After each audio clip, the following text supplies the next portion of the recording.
અમે ગોરી ખવડાવવા આવીએ તે વખતે અલગ અલગ રૂમમાં જઈને અમે હાથ ધોવાના સ્ટેપ શીખવાડતા હતા, બરાબર? હવે આજે તો બધા સમૂહમાં જ બેઠા છે એટલે સમૂહમાં જ શીખવાડી દઈએ. હા, તમારે એ પ્રમાણે ઘેર હાથ ધોવાના, એ 6 સ્ટેપમાં જ હાથ ધોવાના અને ઘરના સભ્યોને એ સ્ટેપમાં હાથ ધોવાનું કહેવાનું, તો જ આપણા હાથ એકદમ ચોખ્ખા રહેશે. અને પછી જમવાનું. હા, જો પહેલી વસ્તુ તો કે આપણા હાથમાં જે કંઈ પહેર્યું હોય એ કાઢીને એક બાજુ મૂકી દેવાનું, બરાબર? વીંટી હોય, બંગડી હોય, પછી આપણે પાણી લેવાનું, આમ પોણી સુધી હાથ પલાળવાના.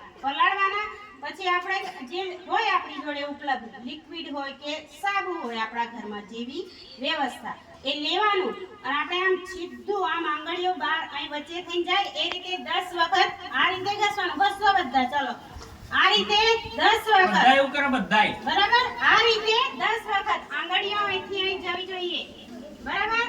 પછી આમ પાછળ, બંને હાથમાં આમ પાછળ 10 વખત, આમ પાછળ, બરાબર?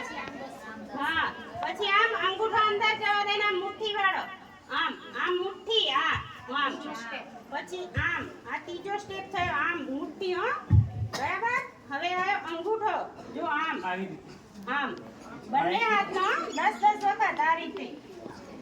પછી આયા નખ, જો આ નખ છે ને બંને હાથના આ રીતે આમ જલેબીની ટાઈપ, બરાબર? આ બંને હાથે આમ નખ ધોવાના, નખમાં જે કઈ માટી મેલ હોય બધો નીકળી જાય. પછી આવ્યું કાંડું, જો આમ કાંડું આ બંને હાથે ઘસવાનું આપણે આમ, બરાબર? પછી આ બધા સ્ટેપ થઈ ગયા છો. પછી આપણે કોઈ બાજુમાં ઊભું રહ્યું, આપણા ઘેર ચકલી ના હોય તો ડોલમાંથી કોઈ બીજા કહેવાનું ભાઈ ડબલાથી પાણી નાખો અને આપણે હાથ સરસ સાફસૂફ ધોઈ નાખવાના. પછી કંઈ કપડું હોય એનાથી કોઈ જગ્યાએ લૂછવાનું નહીં, આપણે હવા સુકાવા દેવાના. પછી જમવા બેસી જવાનું, બરાબર?